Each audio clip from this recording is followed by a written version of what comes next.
All right. Howdy, everyone. Welcome to our second podcast where we are still trying to figure things out. We still don't have a name, but we are trying our best.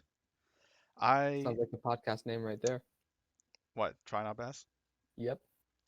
Could be, maybe. I don't know. You guys suggestions, feel free to let us know. But I am Tim. I am the president for the club, and I'll be one of the members on our podcast today. And we can pass it off to Mickey and Kota to introduce themselves. Mickey? Howdy, my name is Mickey. I'm a graduate from Texas A&M, and I'm just here to chill along. Cool. Howdy, I'm Kota. I am a grad student at Texas A&M, and I was roped into this by Tim earlier today. So here I am. Yes, this is a very last minute quickly panic and pull things together kind of podcast, but it works. So there we go. So our topics for today, if you guys did not see our announcements, we are going to be talking about VTuber, just the rise and spread of and like the mainstream, kind of spread of VTubers. We're going to dive into about Japanese music, kind of like people our personal recommendations and how to start, get into it.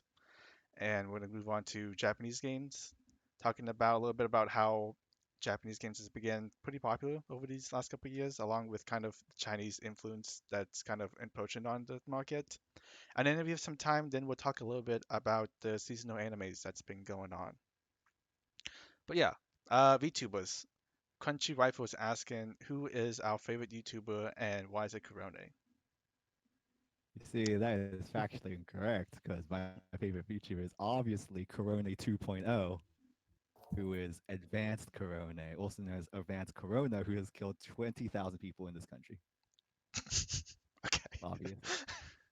It's a VTuber. Oh, Yes, Pokimane. Ah, it was all of Pokimane. YouTubers' fault. We'll get into that. Corona is great. I love.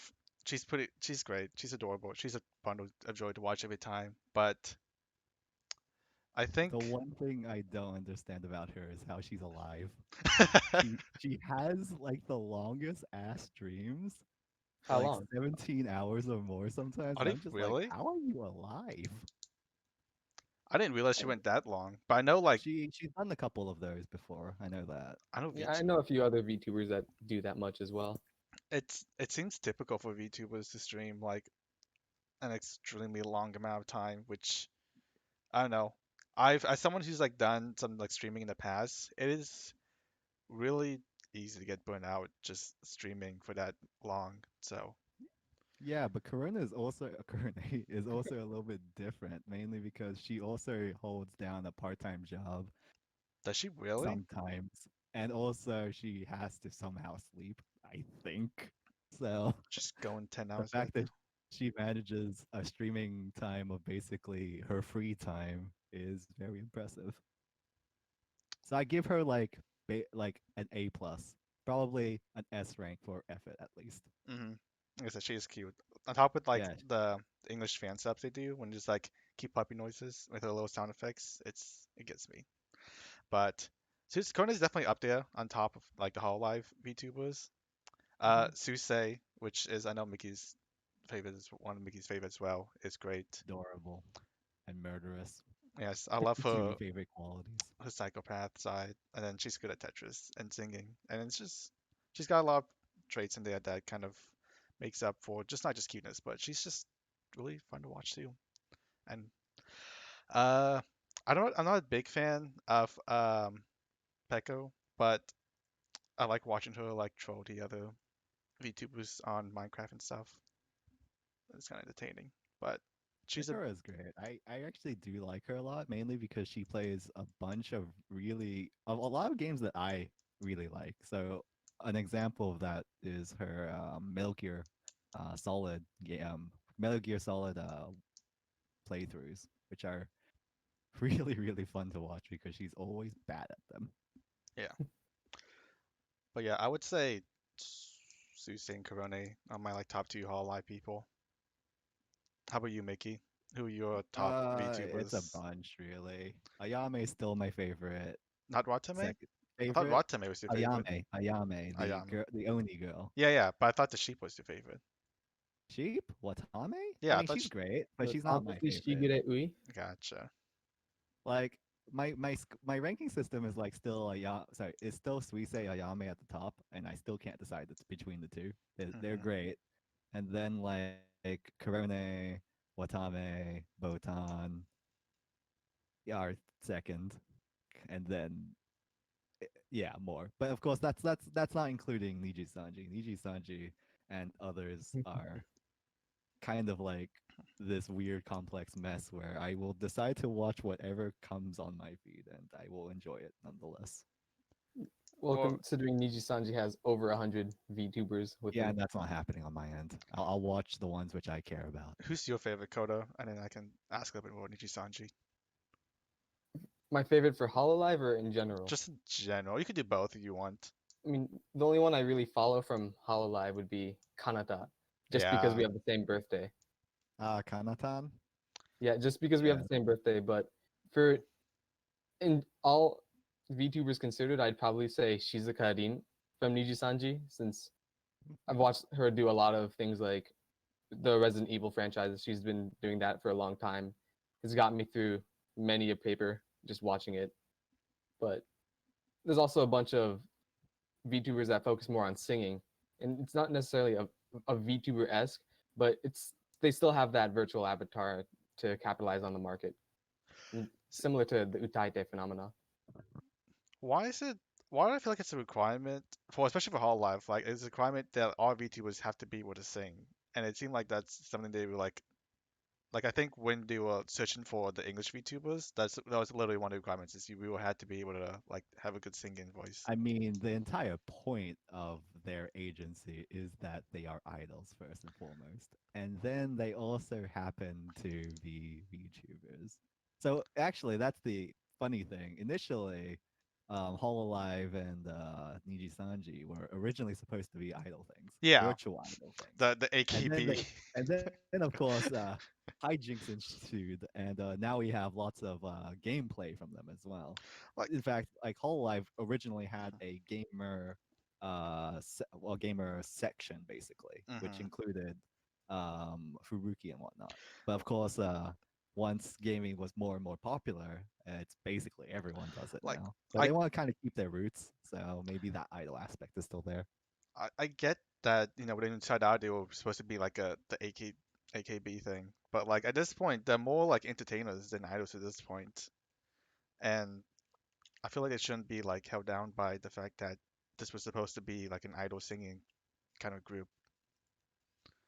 Well, I don't know. I mean, So you how also have That's a how good groups of point. how people That's does a good Niji sing. point. how does Niji Sanji handle their members with like over 100 people? Well, there's a still a big amount of staff, but you'll have a lot of the VTubers forming different units, just the ones that they debuted with. So it's mostly going to be them streaming with those other members of their debut unit, and they'll just have many different units along with for those collaboration events, and it breaks down into those for the most part. So it's like they just release them in like not batches, but like they lose a couple at a time, and those that couple is the one that always collaborate with each other. For So the it's like most part, it's like a mini group inside the group itself yes. that you But follow. also with Niji Sanji, it's different than Hololive in that you could almost equivalent Hololive to being a full-time occupation, while Niji Sanji is just you stream when you feel like it as like a part-time job. Okay, So there's less rulings there, so it's almost easier to manage since there's no requirement of you have to stream this much per hmm week. so By the yeah, way, go ahead. as far as I know, regarding Coco and Yeah. Hayato, they had their thing like around a week and a half ago. They said they was supposed to be on leave for 2 weeks, so they should be coming back in about at least a couple days, maybe a week. Hopefully they come back. I love them. They're adorable, but yes, and we need our English people back at least. How do you feel about like going off the Coco thing, but all the increased drama that's like circling? Increased Well, not drama. but I the mean, increased problem like with China, and then Coco got in trouble for like breaking her contract, and we had someone leave from Hololive due to like personal reasons, but it was like it's okay. So I can actually that's two separate events. I would say. So I was the just Coco listening then. Hayato thing is mainly to deal with China and the harassment with the fifth gen is mainly to do with harassment in general. Let's just say there might be some problems with China as well because they have maybe a cult of personality when it comes to that. But I view them mainly as two separate events. The harassment thing is god awful. That we can already get out of the way, and that should not have happened. And people can be toxic. It's the same with idols. I feel like I think VTubers have gotten to a point where they kind of are like just AKB47, but kind of worse because now you have like everyone targeting a specific. Everyone knows who everyone is, and it's even more so because it's spread overseas. So more people like in America know people in whole life than say AKB. So it's like Japan but worse in a sense to be a VTuber, a popular one, especially on Hololive. So that the fifth gen one that was kind of that just kind of sucks in general. As Yeah. for China, now that's an international relations problem. You can't solve that. It's really hard to solve international relations. You can be like, well, fuck China. Well, guess what? Hololive just happens to have a Chinese group there as well. So uh, there's not really many plays you can do when you have a group there and you have your main group, Coco and Hato, just be like, well, shit. Yeah. If China takes offense, well, if you don't want anything to happen to your Chinese idols, well, what can you do? Yeah. I feel like China's just like that with everything. Yeah, China is, or let's. I'm not gonna say it, but China is something that's just gonna have to exist for a bit, and Well, it's just because China is such a huge, lucrative marketplace mhm, that you like, you don't have to, but like anyone wanting to make some good money wants to have China like be considered part of their like market space. Like movies yeah, especially are like the US is number one in ticket sales, but China's like right behind close with a close second. So mhm, movies try to do their best not to like offend China to order to like have the movies released to make it a good chunk of their profit. yeah, So and China still holds the production capital of the world, even though it is slowly waning to other places like Vietnam, Laos, Thailand. But yeah. China still has a supreme manufacturing market. So literally nobody can be like, well, fuck them entirely, because otherwise you get consequences, and those not might not be fun for your home country. Hmm. And this of course still works with idols, which terrifying, but it's a Yeah. fact of life. And you can't really eliminate the Chinese market with Bilibili as well, since Yeah, Billy is kind of awful because as far as I know at least, because they're it basically is idol culture for certain things, but worse. Like even worse for some reason. Like of course with Japan they have Nico and Mhm. it can be pretty bad there with idols as well, but it just Billy. I've been there. I've seen some of the translations of what they say. It's pretty bad. Hmm. Uh You heard Hololive Moments is trying to copyright any translations of Hololive content? What do you mean by copyright any translations? the Like, whole life are they moments is a taking it very down? specific. It's a yeah, maybe most likely that. So it's like Whole Life Moments is a specific channel on YouTube that of course deals with Hololive. So with Hololive Moments, of course, and they have their set of translations that some people use. I don't know if what was it. I don't know Like, if are they they're trying associated with to. Hololive? Or are they a I don't fan know. group? I think they're a fan group. I really do think that. I don't see the legality in them taking other people's translations down if they're not part of Hololive. Yeah, but I don't think you understand the YouTube copyright system. You can do So that, this is just and petty, like, translator drama in my. Is that right? that does sound like it. If they're trying to just use copyright as a weapon, even though it's not like legal, Yeah. you can still do that, and I mean, the person who deals with that is, or the channel that deals with that is gonna have a terrible time trying to deal with it. hmm Then couldn't Hololive just make its own another account and focus that on translating into English? I know Niji Sanji has its own English account that they post. They actually hired a bunch of translators for their clips and put them to work making in that new channel. So couldn't Hololive do the same thing? but this isn't Hololive, right? This is just a fan group. Yeah, but couldn't Hololive get around that issue with a fan group and just By have translating that? everything, right? Yes, have their own group of translators That's just too much for their own content. moments. I mean, they could, but they obviously can't translate every single moment that the VTubers are streaming. So there's gonna be moments that people are gonna want to translate themselves. It would be a large manpower problem because think of how many VTubers there are in Hololive and how often they stream, and then you think about how many people have to like actually find moments or even directly translate the entire video. That's a lot of work. Like, I think Hololive is fine with people fan translating their videos because that's really helps them spread their reach to the global audience. Like, a lot of people in the US wouldn't be able to watch anything Hololive if we didn't have people fan subbing them. So I don't think they have a problem with people doing that. It's just this specific fan group has drama, I guess. Yeah, But that's not, essentially it's more drama, and yeah. that's gonna happen as a resource gets more popular. How do you guys feel about more Western people picking up VTubing?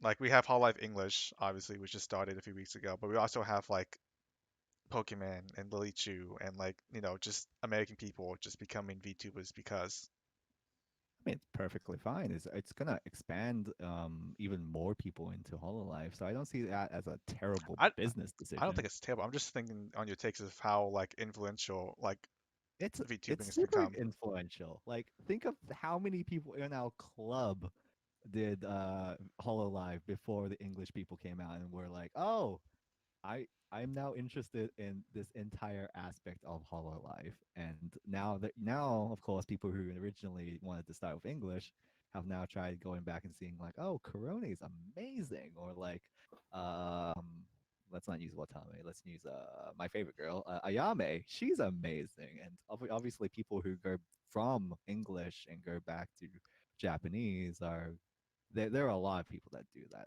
I would think, because it's like a gateway. It's like a gateway anime. hmm Except in this case, it's a gateway VTuber.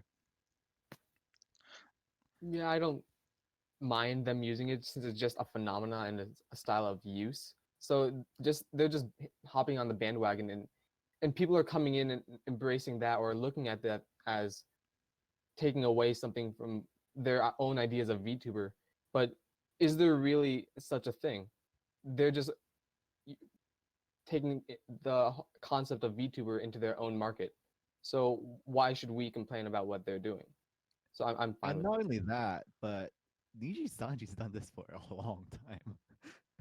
Like, I'm pretty sure Niji Sanji has like the entire Southeast Asian market on like hold because they have various VTubers based in those locations. Like Indonesia, I think, is one. Yeah, there's Yeah. a few waves of Nijisanji ID. I think there's like Yeah. some 20-ish VTubers there. So like think anyone who thinks that this will be like corrupt the existence of like VTubers obviously have not seen Niji Sanji and the fact that they've done this for a long time. Yeah, there's also their own English speaking branch in India. So Yeah.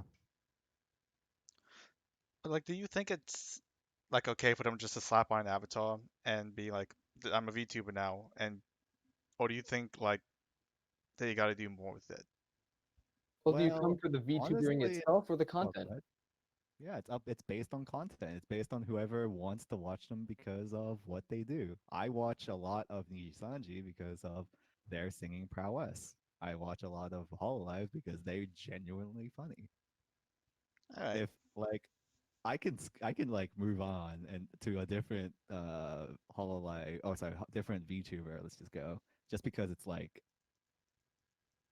better. Like the fact that there is even a conversation of whether or not this is a VTuber based on what they do, should may yeah, sure, it may exist, but it's kind of weird because it's like there's a lot of people. Obviously, this is a market. There's a lot of people who want to go into VTuber, who want to become VTubers because of people like in Hololive and in Niji Sanji.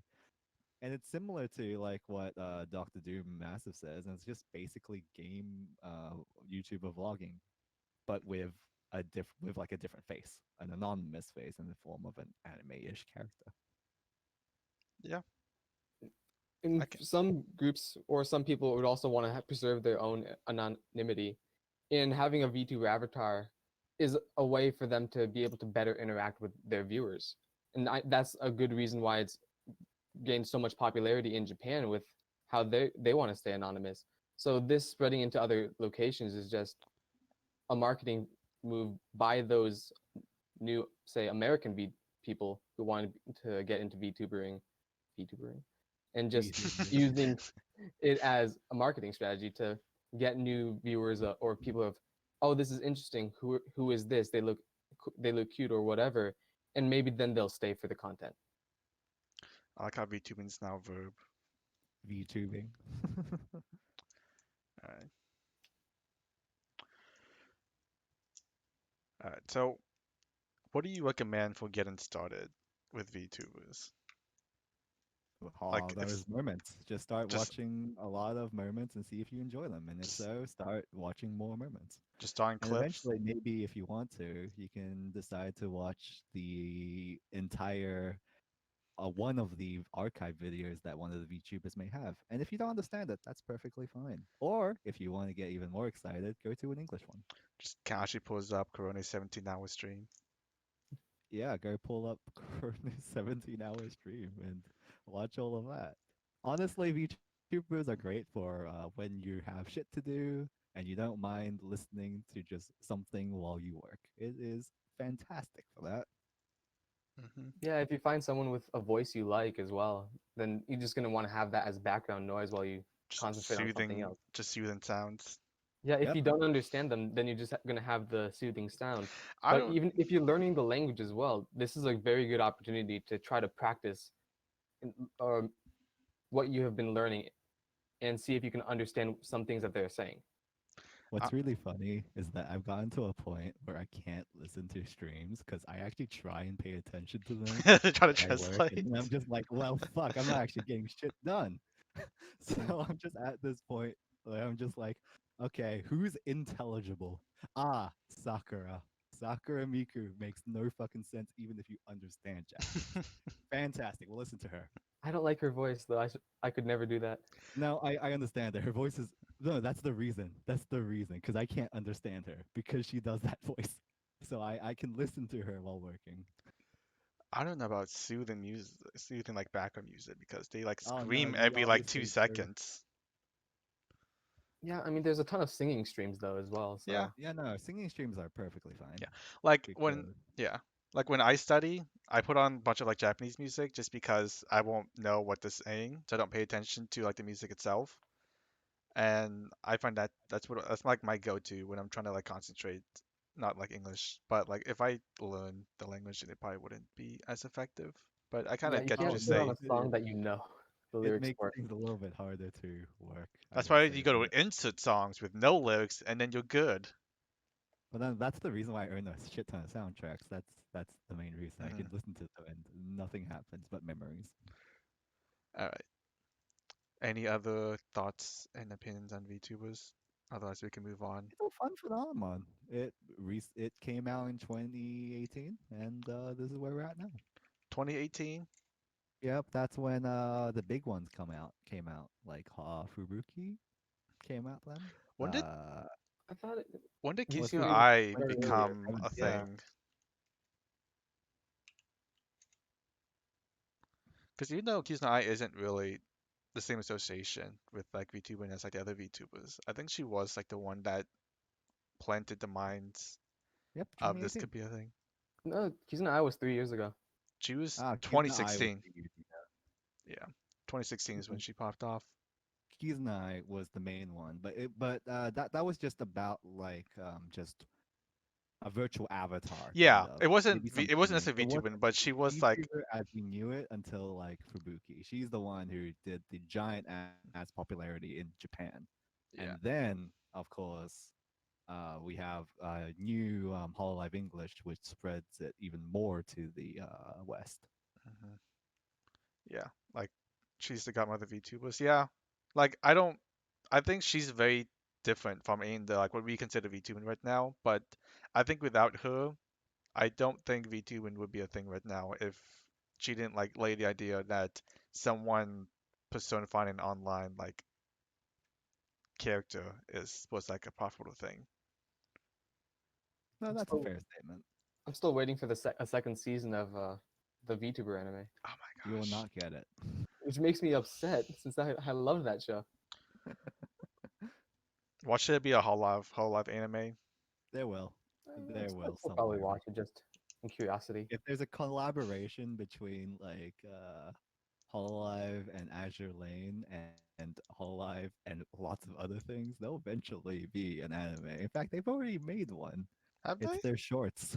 Oh, well, yeah. All right. You guys ready to move on? Yeah, go ahead. Yeah, All right. We got music on the list now. So let's hope enough. that Xander got Hopefully back home Xander's in time. around. Xander, are you alive? Going once, going twice, too bad. Let's go. What about Music. music? Just Ah, music is music. fantastic. I own a lot of it. I like all my music. It's great. All Okay, your that's it. many, many Moving on. terabytes. All right. Recommendations. What do you guys? So we'll talk about specifically Japanese music. So first off, how does one get into music and expand? So like I was talking about earlier, like I think a lot of people get into anime bands and artists is because they hear like said person sing the opening for an anime and they're like, oh, this person sounds really cool, I like them, and then they kind of look into them more. But Yeah, if no, you're, that's the logical yeah, start. Yeah, that's yeah, that is the logical perfectly start. valid. But like, how do you go beyond that and find like Superfly before pre-premiere Superfly kind of thing? Me and pre-premiere Superfly. Yeah. So funny thing about that, I got Superfly from anime as well. Guess which anime? Magic Kaito, Mm, 1914. did you? Easy. So really, yeah, they made the second opening to do that. I don't remember the first one because But yeah, essentially start off with anime songs, of course, songs that you find on anime, and then look at the artist itself. So like say you really liked opening to Kimetsu no Yaiba, Gurunge by Lisa. Go look up Lisa songs. You're gonna find a actually shit ton on YouTube. Lisa And in actually which case just it connects to even Hmm. a ton of anime songs mhm. actually. But Lisa. maybe look at an obscure artist like Goose House, who made the opening to uh Shigatsu, Kimi no Uso. yeah, that She did. one, They did the ED for Silver July and Spoon. April and Silver Spoon. Yeah. But obviously they don't make that many, so then you decide to go look at their other songs. And then what's even more interesting is that Goose House happens to do songs covers Yeah. to Hmm. other That's how they started. Anime artists making other openings. songs. Yeah. If you Yeah, look up their so YouTube you can channel, you'll find yep. it. Mhm. It's So very. honestly, through this path of people who decide to just do anime once in a while and then just play music, and you'll eventually get a lot. But then you might ask, how'd you get into something like Sakanakshon or Frederick before the anime Kimi no Uso? How'd you get into those ones? And the answer is the YouTube algorithm. Hmm. Hmm. If you decide to watch or listen to a lot of music on YouTube, you'll eventually get to some really, really mainstream stuff that happens to be in Japan. Another way is to, and that includes things like Sakanakshon and Frederick. Those are two really, really famous bands in Japan. Sakanakshon, nobody fucking knows in the US because they don't make any anime openings. But you might know them for one thing. They make a song called Shin Takarajima, which happens to be a song that a ton of Japanese people like to karaoke. And that means a ton of VTubers like to sing that song as well. So often than not, you actually get to that song by this convoluted loop that happens to be listening to a VTuber sing a really nice song and then being like, oh, Sakanakshon's a great band. I'm gonna listen to them. Honestly, there's a wide variety of ways you can go from anime or anime related things and somehow end up with new music.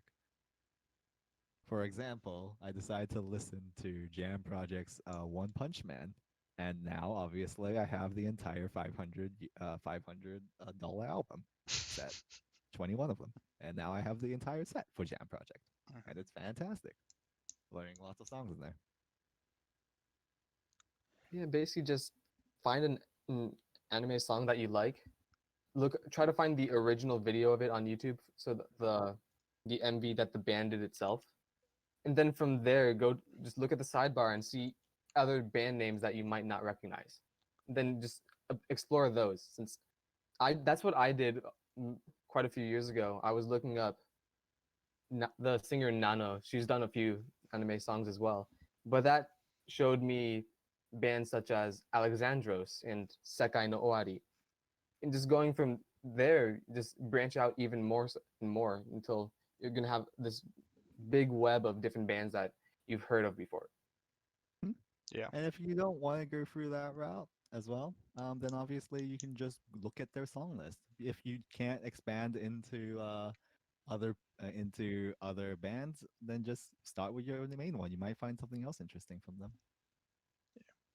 Yeah, and definitely with Vocaloid songs, if you look up covers, that'll just take you to individual singers that might not be that well known, and that'll bring you to the a new phenomena, or not really a new phenomena, but the idea of utaete, or I tried singing it, and that'll bring you with so many different singers that of varying degrees of popularity, and sometimes those singers will go on to make any songs as well. And also, those singers will probably also sing other songs. So go look at their other songs to find new songs. There you go. You Yep, guys. Kenshi Yonezu originally was Hachi, Yep. a Vocaloid artist who made a Donut Hole. Rules and Wonka Umbrella. was originally a artist who made Unhappy Refrain and made and became what Well, was it called again? Two Heart? Hitori. Hitori, sorry. Hitori, who Two unfortunately Hearts is died. the song name. Ah, yes, I'm good at life. I remember the song name and not the artist. Yeah, and that was a song for Divine Yeah. Gate. Yeah, and you can do this pattern as well. Another way you can do it if you are feeling frisky is go look up random JRPGs, Japanese games, or random visual novels, look at their openings, and they generally actually have a separate cast of artists that exist that usually do not do any songs, which is really funny. Sometimes they do. You sometimes happen to find people like Yanagi Nagi who will do any songs as well as uh, regular visual novel songs. But then you also have people like Chata or my favorite person, uh, what was her name? Oh God, Shimotsuki, Haruka Shimotsuki, who happens to do visual novel songs. In fact, Haruka Shimotsuki is my favorite artist mainly because she does a lot of the openings to Atelier, JRPG. Of course she does. Yeah, of course she does. She also does an opening. She does an ending. She does the ending to H2O Footprints in the Sand. And that's the only reason why I will know that ending, because it's a person who usually does not do anime, doing anime. Whip. Well, okay. Yeah. Any recommendations on artists that you think people should Haruka check out? Shimotsuki also did the ending for the anime adaptation of Eska and Logi. Oh, really? Well, Yep. Oh, that makes sense. I earned her, what was it? Her self album, Daichi no Oto and Sword no Oto, which are great sets of albums because they have a lot of songs. Oh yeah, another one is actually Mimi Meme Mimi. That girl makes a lot of anime songs and also a lot of JRPG visual novel songs. An example would be Amama to Inazuma. the opening to Sweetness and Lightning Mhm. is by her, but Oh. she also does a song in Atelier, and she does the opening to a vision novel as well. But yeah, if you want general recommendations, Yoshika's good. Yoshika makes a lot of really, Mhm. really nice songs in general. Eve makes a lot of nice songs in general. Um, for pop artists, go look up in the entire Lisa or yeah, go look up the entire Lisa discography. I feel That's like Lisa's gotten overrated though. Just so it, much more generic. I although a lot of her old songs are still good. That's the reason why I would recommend her Mhm. because a She lot of actually her old. just released a new song a couple days ago, Homura, and it's not. Mhm. It's like a much like more like emotional, deeper song compared to like Gurenge SEO kind of thing, which is like very, it's like an upbeat thing. Mhm. It's much more powerful and quieter, and I like it. If you guys haven't seen it yet, you guys should check it out. I think I've heard it, I or at can least a bit of it. I can send you a link and you can check it out after the podcast. So a lot of people also might remember Bradio from Death Parade. They make a ton of albums. Oh, actually not a ton, but like a couple of albums in which I own all of them. They have really, really good songs. Go check them out. They also have a lot. They also have a really good English following as well. Another one is my favorite band, Sakanakashan. That's a really good brand. Nobody knows of them. Only people who know are those who remember Shin Takarajima, and that's it. But they also have a bunch of really good songs like Alkaze, um, Aruku Around, and a bunch more that are Japanese. I'm pretty sure not many people will understand. But go listen to them. They're great. Frederick, the people who made the opening to Koi to Uso, amazing band. Go listen to them. They make great songs like Only Wonder, uh, Orawase Night, Pito, and all that stuff. It's actually pretty nice to listen to them every so often. And then if you want to go back and listen to a really nice JRPG slash visual novel, but who still did anime, go listen to Yanagi Nagi. She's pretty dang old, but she still makes all the songs. Also makes Toho songs. She does. Yes. I'm seeing a Oh, trend of Toho and visual novels here. Yeah, I I mean, don't know. Nagi is weird because I originally got into her not because of Toho nor anime. I got originally got into her because of her one album with Maeda Jun. And if you don't know who Maeda Jun is, he's the person who makes all the key stuff. So that's Clannad, Air, Canon. Originally includes Planetarium as well, possibly Rewrite, and then I'm not sure after that. But he made an album called Owari no Hoshi no Love Song, and under the album name of Flaming June. And their set of songs were amazing, basically. It was Yanagi Nagi's singing, and it was lyrics that made me feel sad all the fucking time. So that was actually what got me into Yanagi Nagi. And then I happened to listen to a bunch of other songs by her, which got me maybe into Toho. I'm not sure about that one, but also a lot of anime songs too. But yes, that album, which initially started listening to, I finally own after maybe years of searching because it was an album that came out in 2008. All right. Kota, you got any suggestions, yeah, recommendations? if you want like a mixture of traditional Japanese, definitely go for Wagaki Band. And even if you're still on the fence of trying out Japanese music, they recently did a collaboration with Sarah Lee from Evanescence, so that'll bridge the gap between US and Japanese music. Otherwise, Oh, hmm? just before you go on, that reminds me, if you want a bridge as well, go decide to watch To Man with Mission. Only English songs most of the time, and they have decided to sometimes go partner up with the main singer of Fall Out Boy. Oh, Sometimes, Wow. so that's the connection between West and East there as well. what? Other than Wakiki Band, try Dust Cell. That's a fairly recent one with a vocalist that I've been following for years. This is probably her fifth YouTube channel. Yeah, don't question it. I don't understand it either. But Dust Cell has a bunch of really good songs and music. And if you're looking for cover artists, I would say try Amatsuki or Mafu Mafu. Those are some two really, really big male vocalists, and to the point that they've ranged or been rated some of the top three utaite in Japan. And if you want some female vocalist, try Kano because she has a really nice lighter voice, or maybe someone like Kuroneko since she has a deeper voice for the most part, but can hit a wide array of ranges, such as like some really deep ones, but also a more cutesy, higher pitched voice.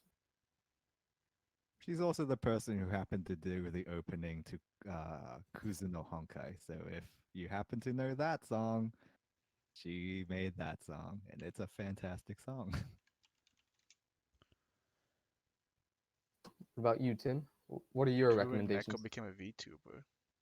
Yeah, she has a second account that she does a lot of gaming stuff on, but she gave herself a virtual avatar, named it Kuroki Natsume, and has been doing a lot of collaborations with other VTubers in other utaite, such as some Niji Sanji people as well as more independent groups. It's just like specifically for gaming she does VTubing. Yeah, she doesn't use that for her main stuff where it's just singing. That's still just Kuroneko as an artist. But you'll have Kuroki Natsume in when she does collaborations with VTubers. And that's when she dons that VTuber persona and VTuber avatar. That brings up an interesting question. Just come back to VTubing real quick. Do you think to collab with VTubers you have to be a VTuber yourself? Not in the slightest. Like, do you think Nope. if Kuneko wasn't a VTuber, she would still do collab with Ayami or something like that? Because I'm just thinking about like I haven't seen non-VTubers with VTubers when they do streams and stuff. I've seen a ton of it, but that might just be because I follow the individual channels as well. And I've seen it be more of a thing within Niji Sanji since I know Hololive had that whole you can't collaborate with or outside of the Hololive universe. Mm-hmm. So I've seen multiple VTubers for the Niji Sanji group collaborate with singers or professional gamers for things. Hmm. So probably not for Hololive, but acceptable for Niji Sanji is what Mm. Kodobi is trying to say. Yeah. Well, I don't know how Hololive works, and I but think Hololive yeah, does have a I see it a strict lot. kind of no outside collab things. But Although they do sometimes collab with Niji Sanji. It's just dependent on whether or not upper management allows it. yeah, I just seems to see like VTubers gravitate towards other VTubers, which I guess it's understandable, but it kind of just I don't know. Just I think just something that came to mind. It was interesting. Yeah, you Anyways, just gotta explore around, and eventually you'll come across the individual channels, and you'll see them collaborate with someone that you recognize from a different form of media, and just be completely surprised at that. And then you'll find out that sometimes the VTuber or the person behind the VTuber was already friends with the other party before hmm they did that career. I follow a couple of like independent VTubers. I'm trying to remember who they were, but they just do like a lot of anime covers, and I like them, so I followed them. Uh, Shishigami is one. I know Leona Shishigami is an independent person who sings a shit ton, and I She is love a her. part of Update. That's Oh, she is? almost Great. a part. That's almost considered an agency, but it's Almost. more of just a support group. Okay, got it. is Saki with a group or is she independent? Saki is she is uh not a group, but she and Kokoa have their own. They've been licensed by Riot Music, Yeah, because she's so in a sense, they're not really independent. They have that agency behind them. but they're not with like the main agency. No, it's not like a VTuber only agency. It's hmm Yeah, there was Saki and there was like one other person, but yeah. and like uni, she's been licensed as well. But so there are some agencies, and then there are just support groups, and then there's Suntry Nomu, who's literally the virtual YouTuber mascot for a company. All right. So, Japanese games. So, Japanese Wait, speaking games, of that, just before we go on, yeah. I'm trying to remember my favorite dude. Oh yeah, I forgot. Tomokazu Sugita has a VTuber channel, and it's fucking hilarious, and I love it. Who has? Remember the main voice actor of Gin from Gintama? Gin. Gin? Do you Su- remember Sugita? Yeah, the Gintama VA. Yeah, that person has like s- kind of a VTuber channel, and it's funny. Does he? Yes. Okay. You're gonna have to send me that later because I want to check that out. I love it. It's just like, well, no, the first video is that too, and it recently existed. Basically, it came out this year, I think in April. That's why nobody knows about it, but it's fucking hilarious. Of course, I'm subscribed to it because I love this dude. Interesting. Yeah, Sukata's a legend. He's one of the few like male seiyuu actors that I actually follow. Him and Jun Fukuyama are the only two male Wait, a seiyus. quick question. Did you not see this that I sent you? I'm pretty sure I sent you I don't this. think you sent me this. You sent me the Hololive Sukata interview. No, but did I ever send you the one where Sugita just randomly decides to dance No, to not at all. old Hara Hara Yukai? No, not at all. Well, check out VC chat real Okay, quick. I On I will. your think side. I remember that video. Because that's on his channel. That's on the channel that is Agar's, which is his quote unquote VTuber channel. I Okay, say quote unquote because he originally introduced himself as a VTuber. in this video? No, no, Oh, in okay. his original video for the channel. I will look at that channel after the stream.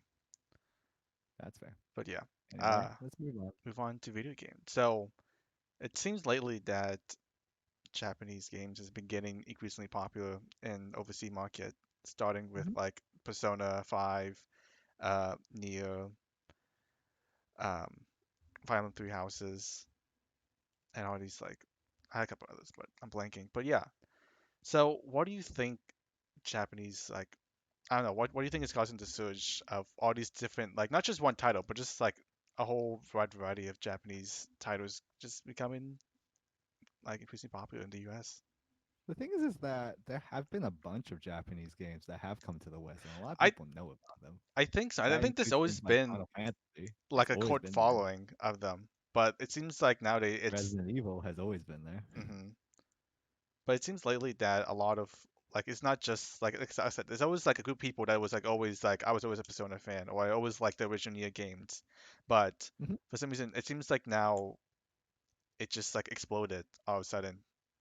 Where Yeah, in regards to those ones, near or let me rephrase that, not near, but more Yoko Taro type games became more and more popular because of Near Auto Tomato. And then Persona, or the Shin Megami Tensei series, let's just call it that, became even more popular because of Persona 5, rather than Persona 4 or Persona 3, or Shin Megami 4 or 5. In fact, it's because Persona 5 is super famous that, or is becoming famous, that the newest Shin Megami Tensei is also becoming famous as well. But I get you. Why the question here is of course why are those kinds of games and a lot more games like Atelier as well, with Ryza becoming more popular because of things like that. Well, I honestly do have to feel chalk it up to the rise of anime. Like a lot more people are getting into anime as well, and anime kind of games like Persona, like Atelier, like somewhat not really Yoko Taro type games have also been kind of getting that uplift as well. so you think it's the medium that's causing it? That In like a sense, yes, it's the rise of Japanese anime, which means more people are interested in Japanese kinds of things, whether that be anime or whether that be just Japanese games as well. And then, of course, Yeah, I think what this person's saying, where the West has kind of abandoned a lot of good single player experiences, is also a factor to that as well. Yeah, like what are good Western? What good like Western single player experience? Let's see. Recently, I remember God of War. I remember Spider Man. But Spider-Man's, I mean, it was Sony, but it didn't come from Japan. I guess it doesn't I count. would say Batman, but that's about it. I can't. I don't really pay attention to Western games that much.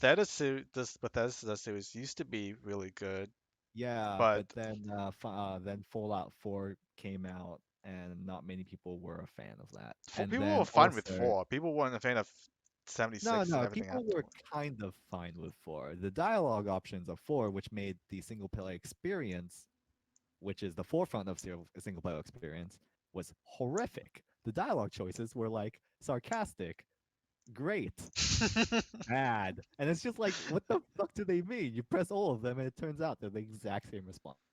So like Yeah, they completely botched the entire point of the game, which was the dialogue option. Like the gameplay, amazing. Fucking better than Las Vegas. Dialogue story is worse than Hey, 3. I enjoyed Las Vegas or New No, no, Vegas. no, no. That's what I mean. My Las hometown. Vegas Come on. is the pinnacle of storytelling for Fallout. Fallout 4 was not that, unfortunately. And then, of course, the next Fallout game was not even a single player game. It was a live service game, according to literally everyone in the games industry. And fuck that. and yeah, it wasn't good. Yeah, it I will agree wasn't good. with you that four was a very linear game to the point where there was like it was very linear until the very end when there's three options. But it Yeah, was those three other than options did nothing. yeah, it was Those three options reminded me of Mass Effect 3, where whichever choice you chose is basically the same choice, just in a different color palette. basically. And then Skyrim, they've been milking Skyrim for like 10 years now. Yeah, It's eventually it's gonna come out on the PS Toaster. That's what I feel. uh, But yeah, is there any other like single player game from the West that you can think of that's kind of like up there? there was Because like the The other ones I Last can of think of, Us, Last of Us is good, but and then then yeah, two Last of Us. came out. Okay, okay. Let's before we get to two, because two has a lot of mixed feelings because of what it is rather than what it tells. But Last of Us is a good example. The entire Sekiro is from Japan, my friend. Anyway, Last of Us came from, what was it? The Naughty Dog. Nathan Drake experiences, kind of similar to that. And it's obvious that Last of Us was going to be like a really kind of decent linear storytelling game. But then what else is there other than that as well? Horizon Zero Dawn is That's good, us. yes. Was that It's not good. Japan? Sekiro was made by FromSoft. No, Horizon Zero Dawn. Horizon Zero Dawn was made by Sony? I'm not sure. Was that Horizon wasn't It was that Zero. published by Sony, made by Guerrilla Games, What is that based in a Amsterdam. okay? So still Yeah. not okay. So not Oh Japan. yeah, Okay then. and then we also say that, and then we forget the most important single player game that came out in 2016, and that was like, oh yeah, I forgot, The Witcher.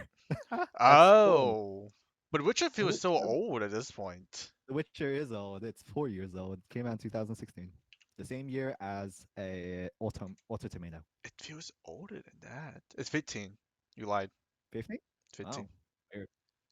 But then we also had Red Dead Redemption 2 was the last kind of famous game from a rock star. Did people enjoy Red Dead Redemption? No, Okay. people absolutely did not enjoy 2 as much as original Red Dead Redemption, nor of course the infinite reboot of Grand Theft Auto 5.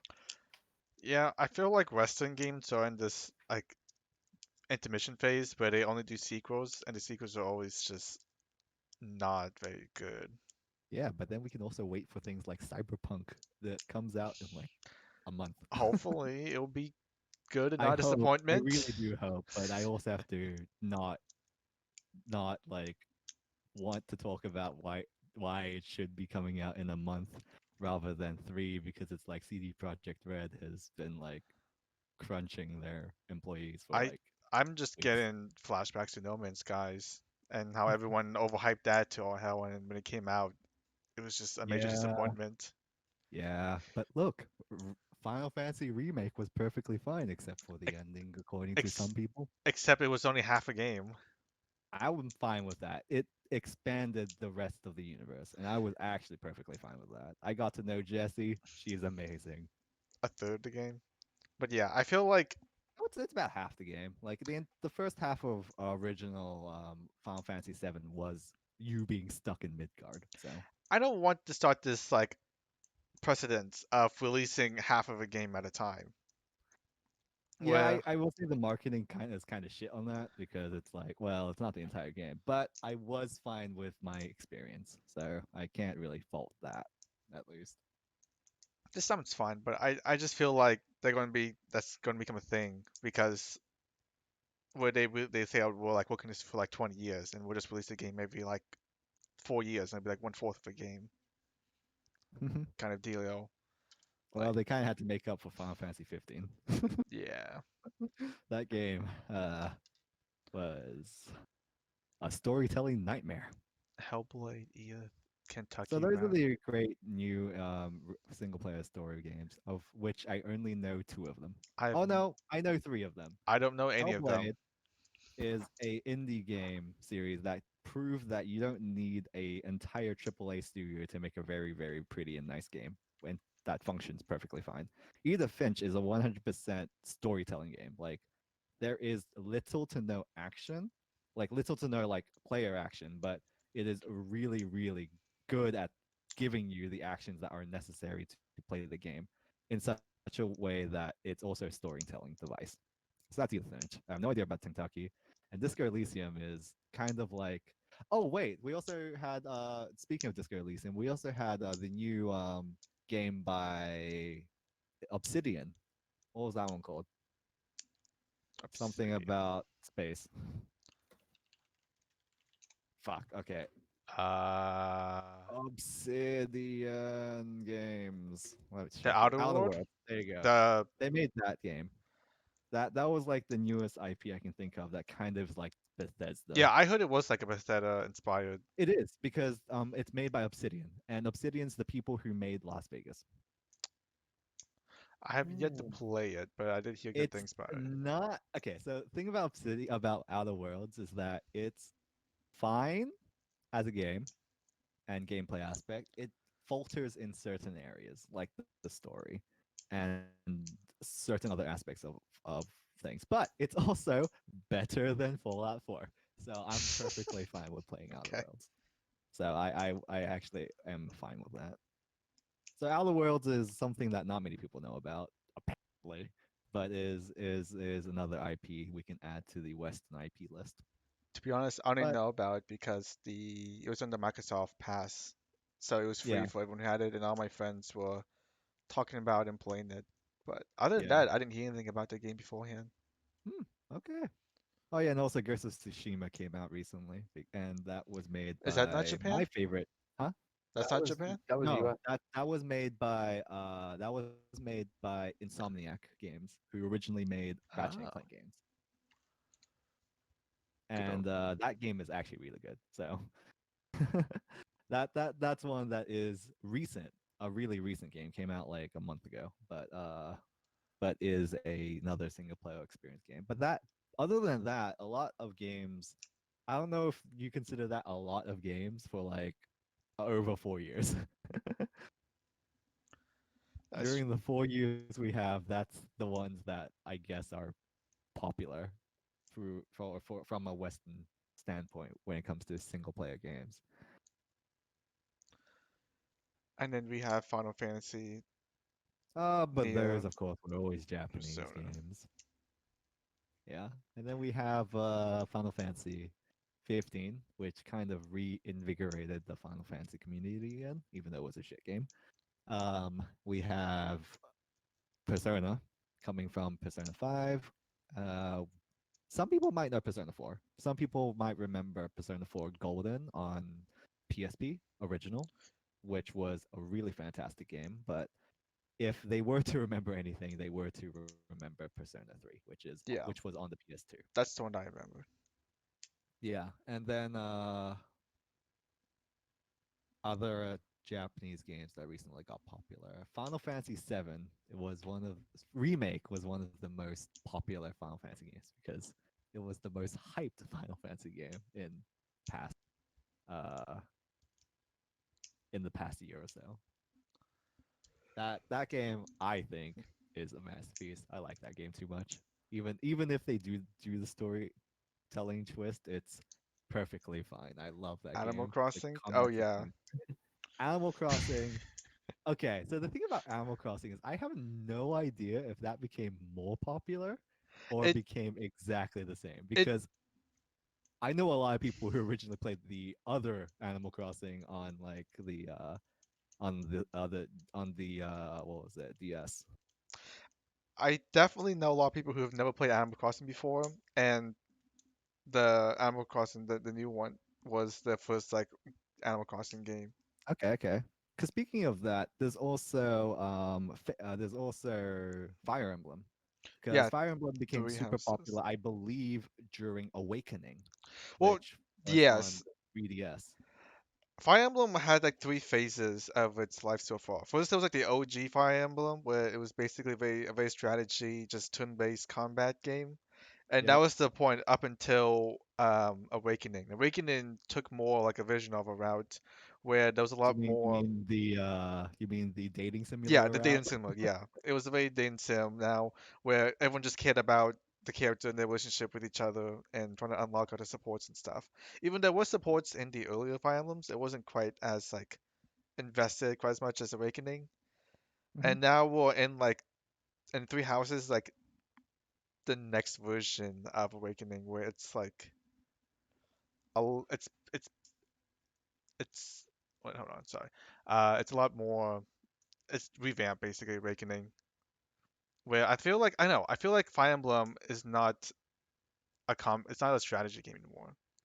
It's Hmm. just it feels more like yeah, it's a dating Dating sim sim. chess essentially, where the stakes aren't as high. I mean, there are some stakes, but like it's more about the story and the characters rather than I mean, which is great and all, rather than the combat. Yeah. By the way, a good friend actually makes a really good point. A ton of Nintendo games. I think the popularity of the Switch got people into these kinds of games as well. I think so, but like the Nintendo games that they've been releasing has always been popular. Like, Yeah, but Persona 5 got onto the Switch. It was but an it example was of that. popular before it went on the Switch though. Like as soon as Persona Did it? 5 came out, it was popular. Okay. Okay. Breath of Because the like I know a lot of games got I know whoever had a Switch got like hyped on every single game that came onto the Switch. So Breath of that's why.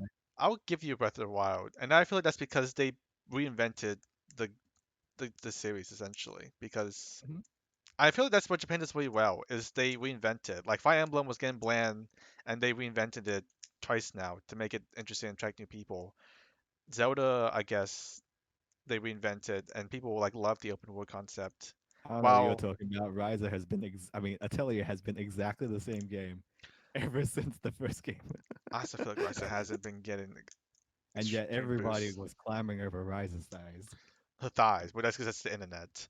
But the Western, for the most part, has just been trying to redo what they've done before by making sequels of games that they've like not been successful. It's like the anime industry essentially. We're like, oh, this did really well. We'll just make a sequel for this. It's a safe bet. Um, but By yeah, the way, I think I will implore people to try and get Thighs 2 because that's coming out in English now if you want to get that. the I bought it. thighs, the thighs. Thighs 2. Thighs 2. I Ryza. really wonder how many people who like were talking about that Ryza actually like played the game. I did.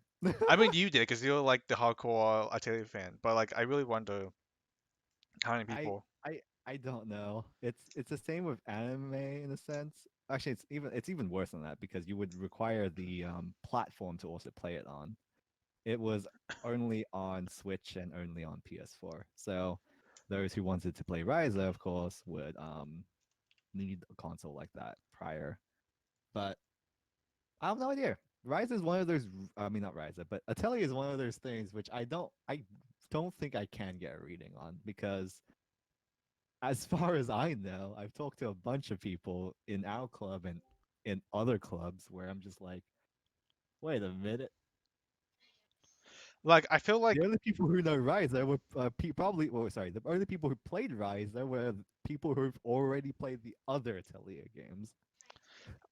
Rika, like Ryza is basically Rika from Gridman, where like her like thighs became a big thing, and everyone was talking about her as like the waifu of the What season. game? But, huh? What game are you talking about? I'm talking Atelier Ryza, Atelier my Ryza, favorite series Oh, of and all sure. time. I'm comparing it to Rika from Gridman. Not yeah, from Gridman. About like everyone was making a big deal about her thighs, but I like really doubt a lot of people actually watched the series to completion. No, I think the ratio of people that like looked at hot art of her on the internet, on Twitter and Pixiv, and like versus Played the game, yeah. oh, I'm talking about Gridman, or like actually Yeah, Oh watched yeah. the yeah. series SSS Gridman, And I feel like Ryza is the same thing, where everyone was making a meme of the thighs, but which the amount of sucks people. because Gridman's good. It's a good anime, and people should check it out. I can say the same about Atelier. Go Yeah. fucking play it. It's I'll fantastic. play it eventually, You don't have a PS4 or a Switch, do but you? it's on. I can play the old ones on Oh, PC. wait, no, I forgot. It's also on PC. Yeah, yeah. Actually, now that I think about it, you can I'm play actually all I'm of actually gonna need to leave. I'm sorry. I have people at my house. So I ridiculous. forgot that they're gonna be here this soon. Okay, have See ya. We got rid of him. Okay. But yeah, if anyone wants to play the Atelier series, starting with Verona, which is number 12, I believe. No, 11. Yeah, number 11. Is it? Not 10? 10, number 10. Number 10. You can play 10 through 21, 23 on the PC now because it's on Steam. It's expensive as all hell because Yes, Koei Tecmo is an ass, but sometimes it goes on sale. which is why I haven't played it yet. Also time, but price is also a big factor.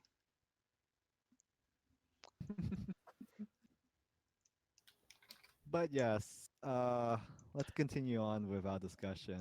So I do think that maybe the addition of a Switch or the popularity of Switch also contributed a little bit to the rise of Japanese A games. little bit, but I feel There like are more than 21. There are more than 21. there's a lot of games. Like There's a lot of Atelier games. Attila is like And as old as Fire Emblem, I think. Probably a little bit older, how actually. old is Fire Emblem? Uh, like 90. You're gonna make me Google this. Games. 1990. 1990. Okay, the original Atelier was 1997 because it was on my birthday. And there's been Well, not like, on my birthday, but the year of my birthday. They make a game every single year. I would know because they made Ryza this year. They made Lua last year. They made Lydia and oh wait, sorry. They made Nelke last year as well. They made Lydia and Sewell the year before that. Then they made Fierce the year before that. Then they made Sophie the year before that. Sophie's also my avatar. Then they made Shally before that. Esker and Logi, of course. Ayesha, of course. Wait, no. Meru, Totori, Verona. And then before those sets of games, it was 2 years in between.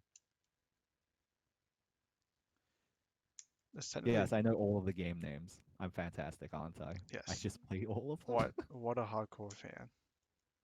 I will show you this though. Let's see if I can find it so that if you do want to know all the names of the games and the memes about them, I will I show already you sent them. out that picture for you.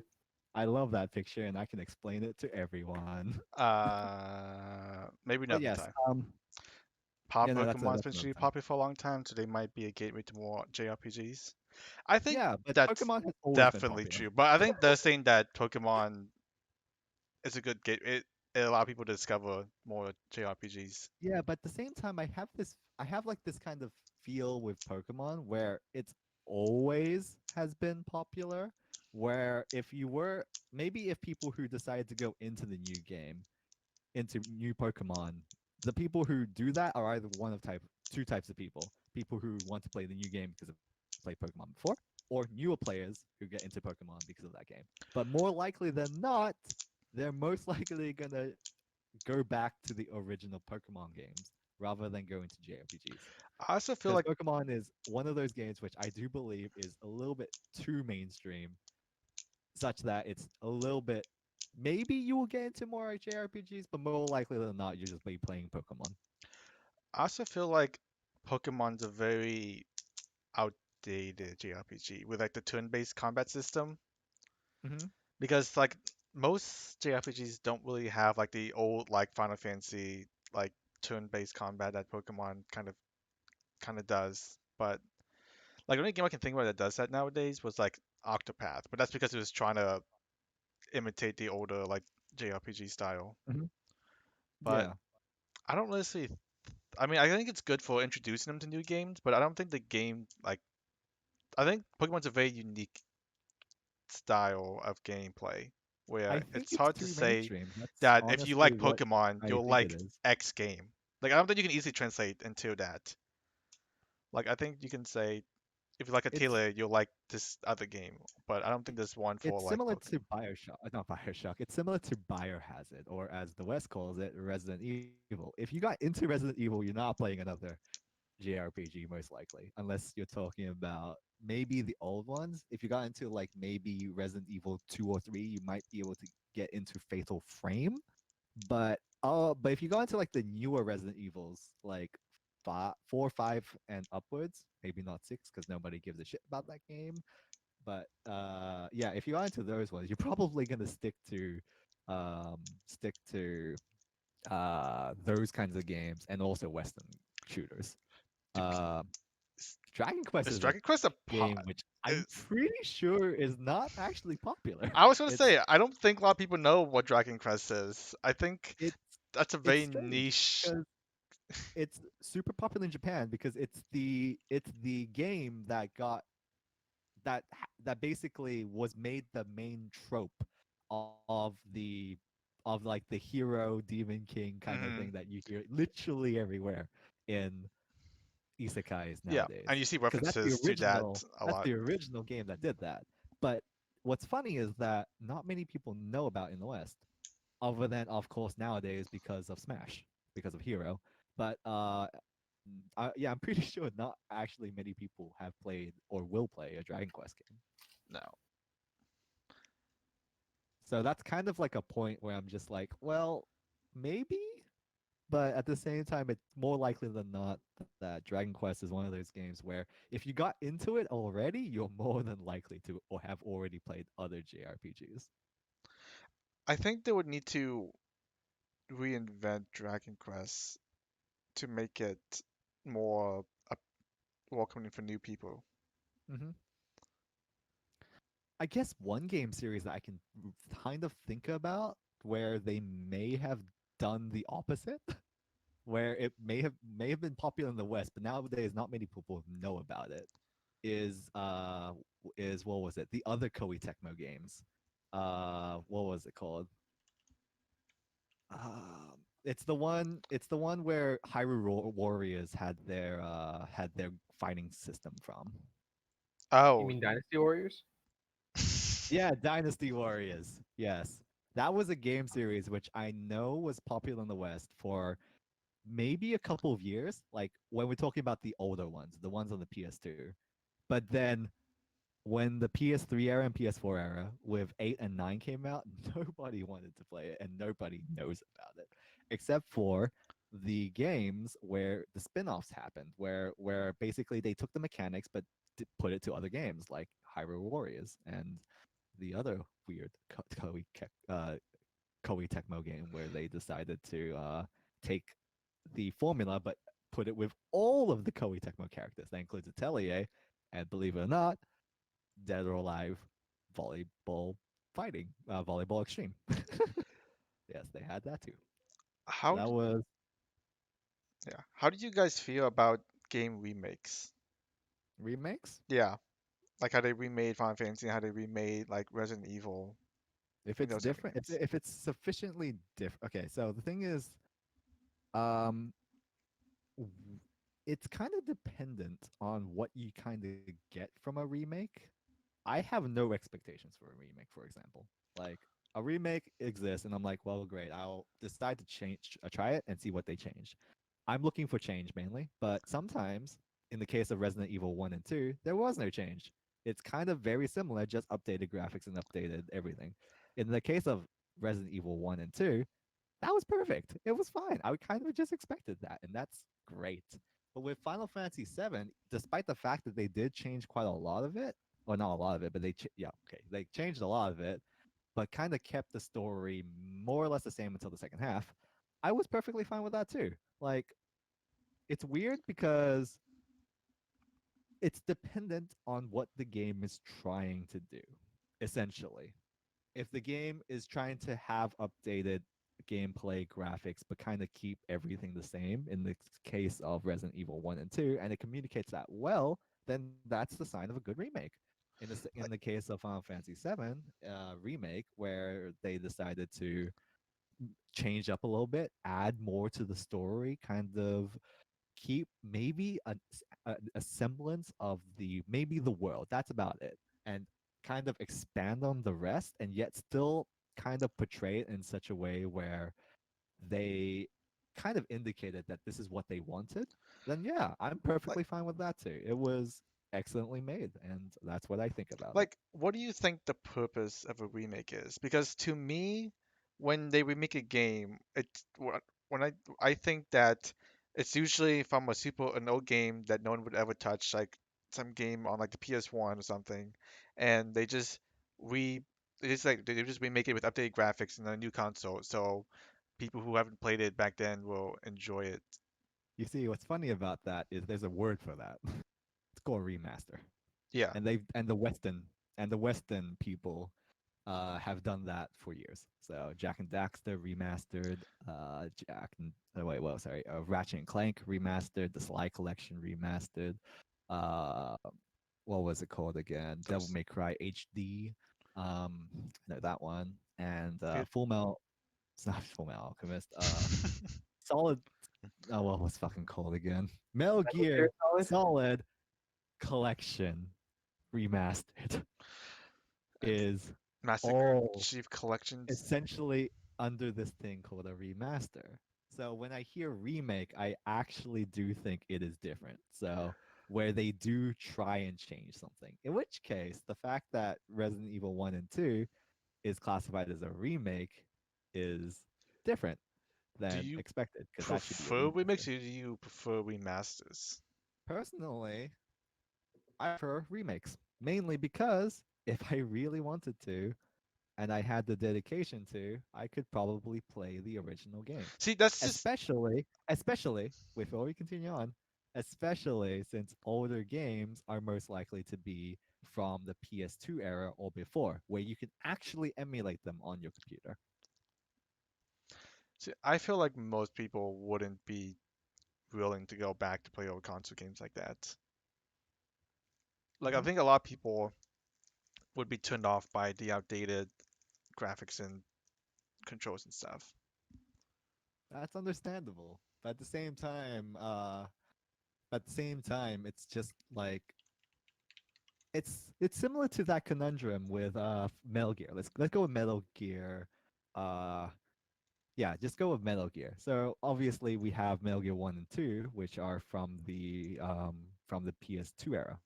Oh, sorry, 1, which is from the PS1 era, and 2 and 3, which are from the PS2 era. And you didn't get 5. I mean, yeah, you didn't get 4. Actually, 4 is also from the PS2 era. You didn't get 5 until the PS4 era. And at that point, they didn't make a remaster in a sense. They did make a remaster before that in a sense to kind of update you to like to the fifth game. But for certain games where you don't really need a remaster, like you don't need to update them on Like, anything, I alright, think it's perfectly fine to make a just a remake if necessary. Like an example of this is going to be Near. Near is gonna be what they classify as not a remake, but not a remaster, but a remake. How long do you think it should be before they like before a game should be remastered? How long? Yeah, because I know Some people. like you know Okay.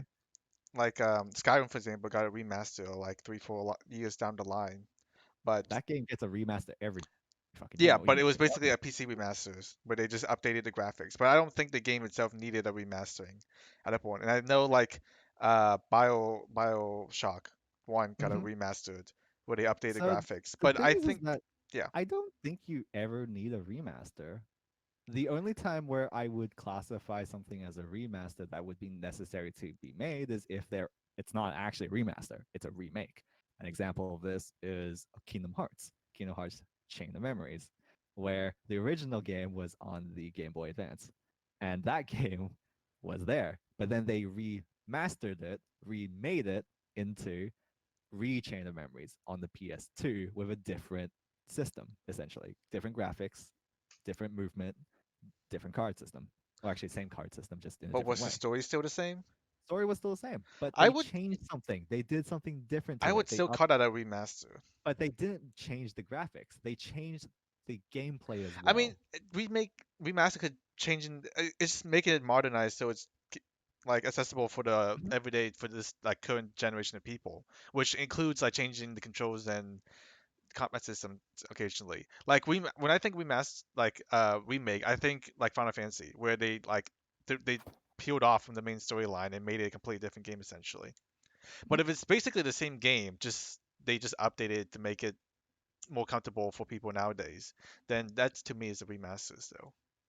Yeah, no, no. I think it would be classified as a remaster, but Like yeah, in I my mind, certain things are remasters, certain things are remakes.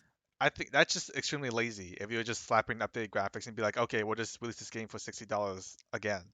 Not gonna lie, that's a lot of games, man. That's a lot of games, and that's why I hate the game industry for doing stuff like that. I think if you're gonna remaster it, you gotta go above and beyond to improve the UI and controls and everything Hmm. to keep up with this today's like expectation of what. Yeah, so there, I guess that would be your point right there, is the time to do a remaster is if you can sufficiently change the gameplay or graphics. But you can't just change the graphics, you have to also rebalance the gameplay. But at a certain point, good question is what constitutes as enough? What is enough gameplay changes or graphics changes to warrant another $60 release? Which is why I'm fine with the Final Fantasy Final Fantasy VII remake. But there's also certain other ways they could go around this, and that's by bundling a lot of old games into one remaster. Like the case of Devil May Cry, they did 1, 2, and 3 into Devil May Cry. Actually, 1, 2, 3, and 4 into Devil May Cry. No, 1, 2, and 3. I lied. There was no 4. 1, 2, and 3 into Devil May Cry. They did Ratchet and Clank 1, 2, and 3 into the collection. 1, 2, and 3 into Jack, and 1, 2, and 3 into Sly.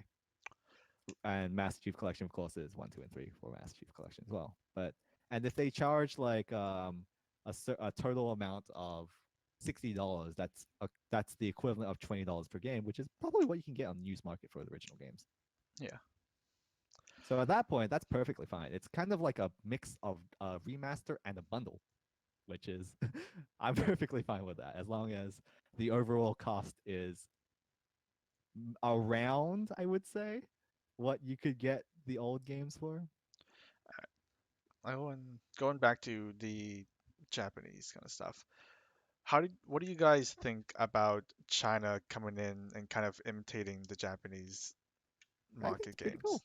I honestly do think it's cool. I'm not a fan of Chinese government. I will never be a fan of Chinese government, but I do think the fact that Chinese companies are willing to try out the same gameplay models and maybe innovate on them from the Japanese is pretty cool.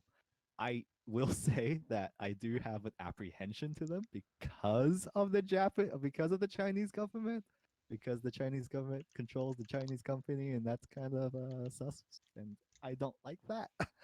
But the fact remains that it is really cool to see new players in the game try and innovate, and that will always be a thing for me.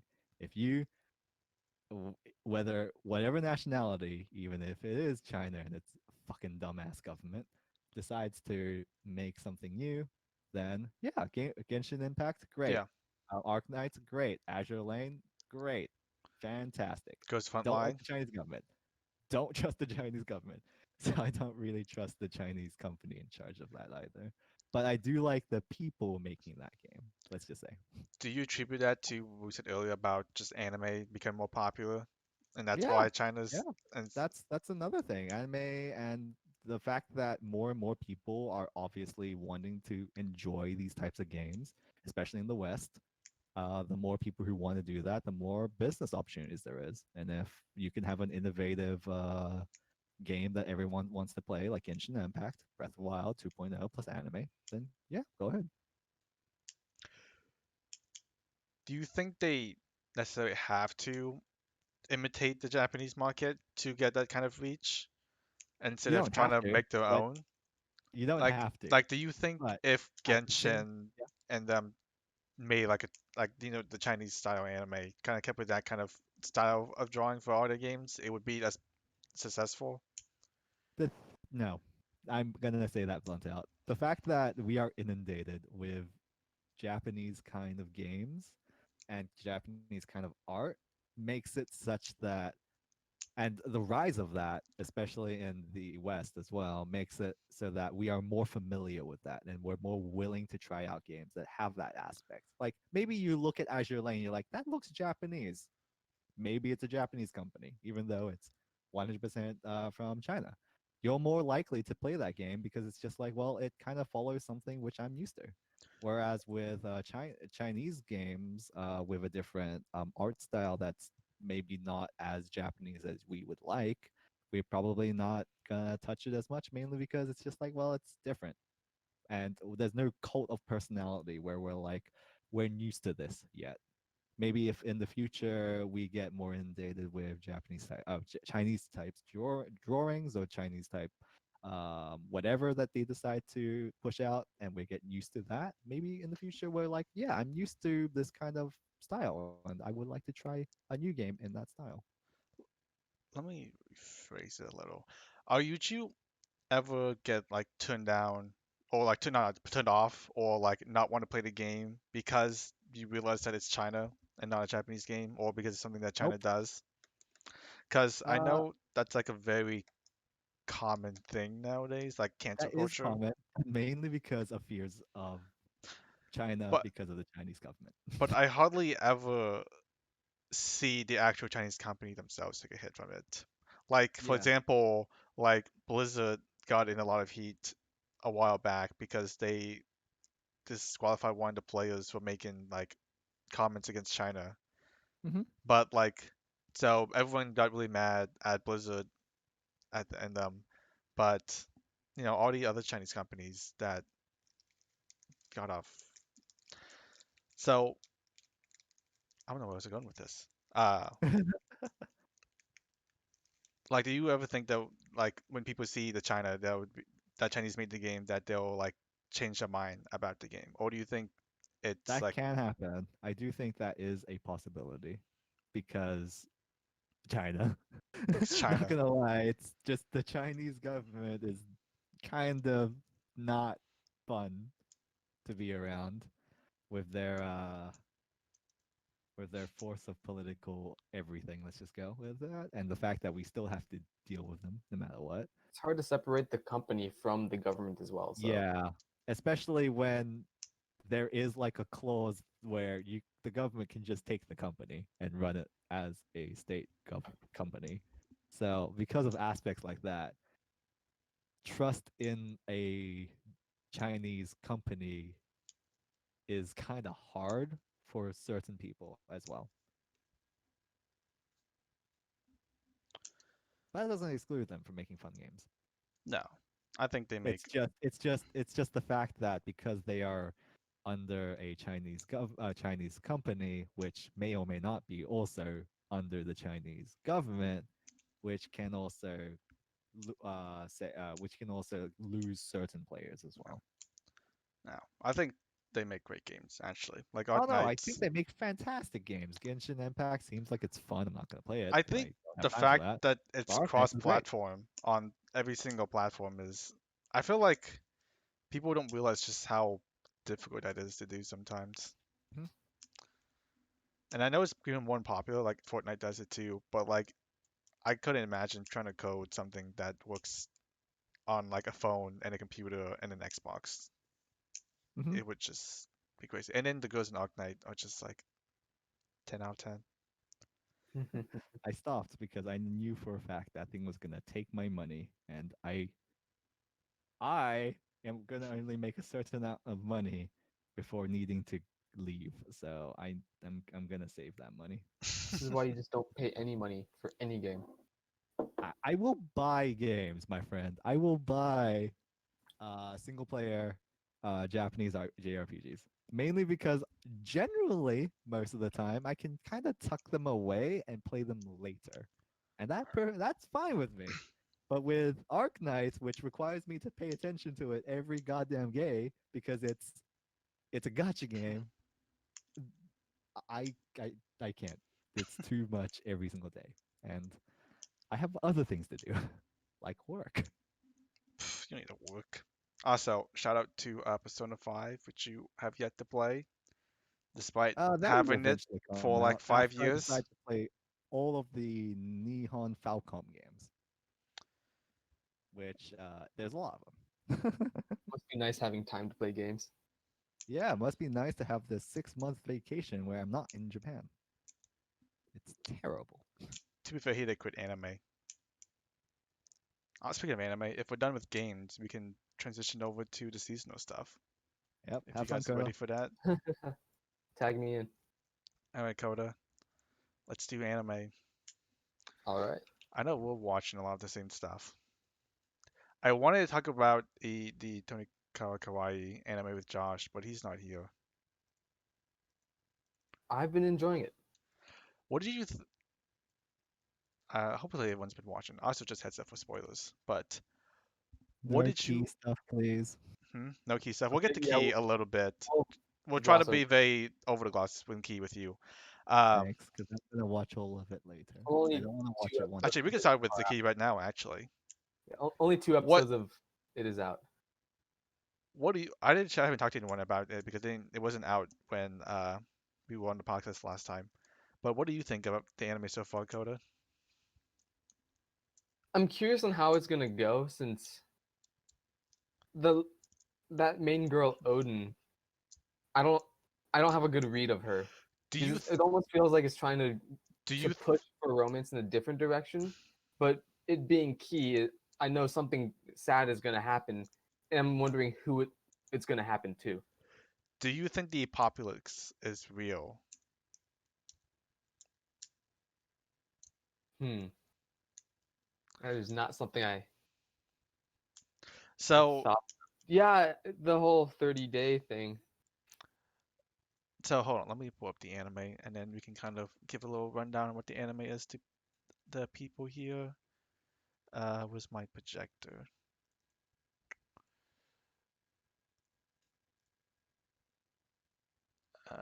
So this is a new show by the same guy who writes basically all the key anime. And the premise of the story is that this girl shows up and she's like, "Hi, I'm a little kid, but I'm God, and the world's gonna end in 30 days." And that's basically all we know about the show. And being key, it's like never as simple as that. And like she seems, it's She seems so nonchalant about it and just accepting of it. I don't know where the story is going because it's so like first of all the character design is very key. Everything you expect from key is there, but it's I can't get a grasp on the tone of the anime. Like at some points they're talking about like trying to romance the girl. And that seems to be the main aspect of the show is him trying to get with his childhood friend. But there's got to be more to that, right? And like all the character dynamics with like the sister and the parents, it feels unnatural. I don't know. It just seems like it was like a huge personality jump, especially with the sister in the second Hmm. episode, where Yeah, like that when was the sister weird. first met the little girl. Like imagine like a little girl shows up in your house, she starts living with you. You're like, who is this weirdo who's like dressed up weird and talking like God and living with us? And it's like a weirdo. And then the next scene, she's the weirdo. But now she's like obsessing over camera and she's totally okay with this little kid moving in with her now.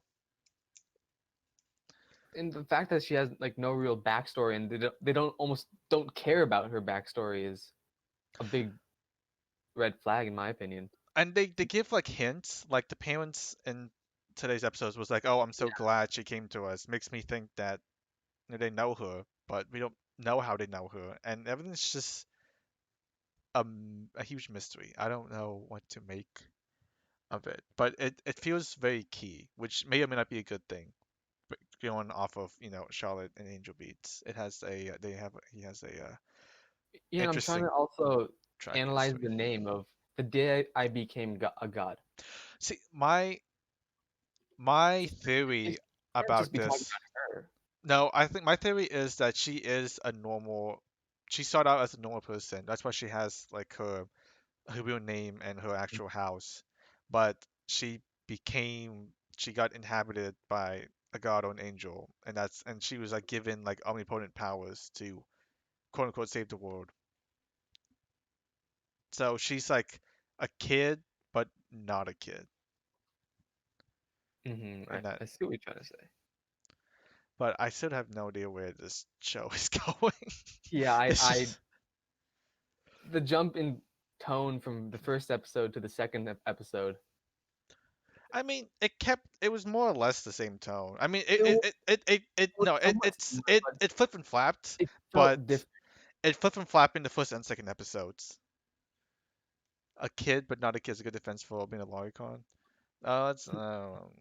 Let's not Who get into said that? that. John, of course, this is John. Um, Yeah, I was like, was it John? Of course. but it is definitely like very heavy in the romance right now, where it's like half of it's him romancing his childhood friend, the other half is the weirdness that is this show.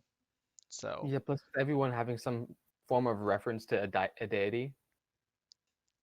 that's just how his family is, right? No, not just the family, like his childhood friend as well. What's it? Izanagi, or it was either Izanagi or Izanami. But that's Oh, right. Yeah, yeah. From the story. so it feels like everyone's gonna be having this name of being a god or a goddess, and I don't think they're all gonna have supernatural powers though. I hope not. That would that because that, then it becomes like Evan's, battle nonsense. Hmm. That's what it feels like it would become. Supernatural battle, whatever the English title is. When supernatural battles become commonplace or whatever. Yeah, I feel like it would become that I if dislike everyone got I superpowers. dislike I actually liked that show. that. I thought it I was didn't fun. like it at all. That was a fantastic trigger show. Was it Well, I Trigger? also yeah, Wow, was it it trigger? did not feel like Trigger. Okay, I'm done Affirmed now. my thought of I don't like Trigger as a studio. I forgot you don't like Trigger. You're like one of the few Yeah. people I know that doesn't like Trigger. Oh, it's just Koda's char opens their mouth when he talks. Yeah, we added that last minute. It's very, it's subtle, but it's a nice touch. Yeah, it's cute, isn't it? Oh, I don't see your name anymore.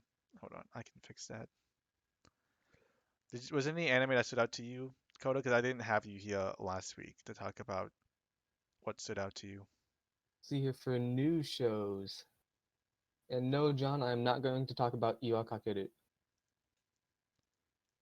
But yeah, I've been thinking about that Majo no Tabi Tabi, or the journey of the land of the witch, or Did you however it is. see this week's episode? Yes, that was. A lot of people I have was not expecting that. complaints about it, about like how it didn't feel very like a very complete story. I don't know if you felt the same, but that's what like I was looking online and like I think I saw uh Class Reflection who does a lot of anime reviews complaining about how he didn't like this episode.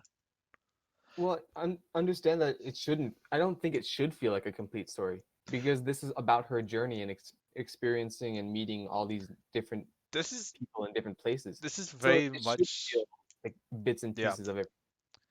This So feels very I thought much that this was a better one than last week almost. Because I rather than having to be a focus on one thing as in particular, it shows more of a view of the world. I do agree that last week was a little bit dragged out with her training the apprentice.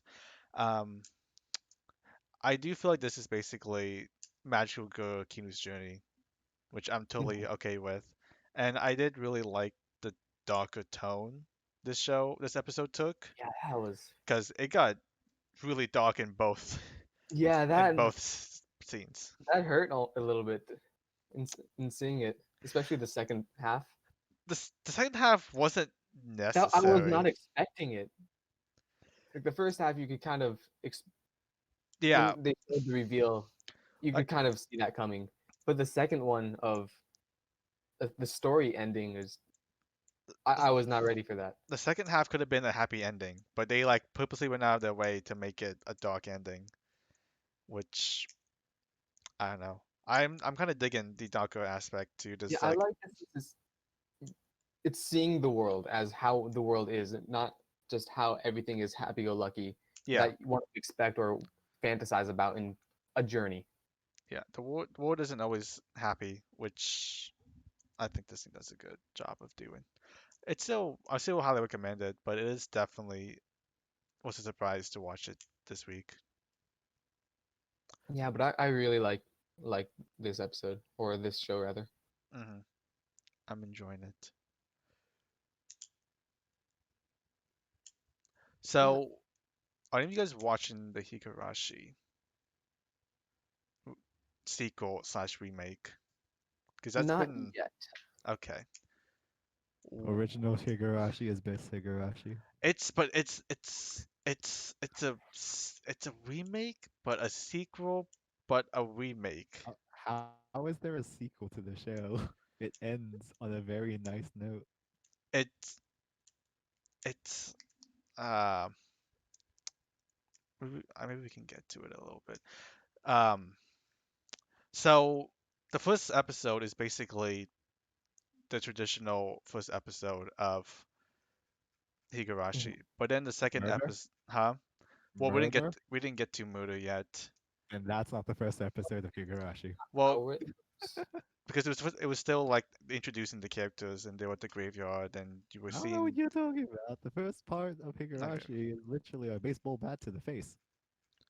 Well, I mean, Multiple of them. yes, but it's like it was what you would expect from a first episode of a remake where they like introduce the character and set up like the suspense when he's like in the not graveyard, the trash pile and you feel like shit's about to go down.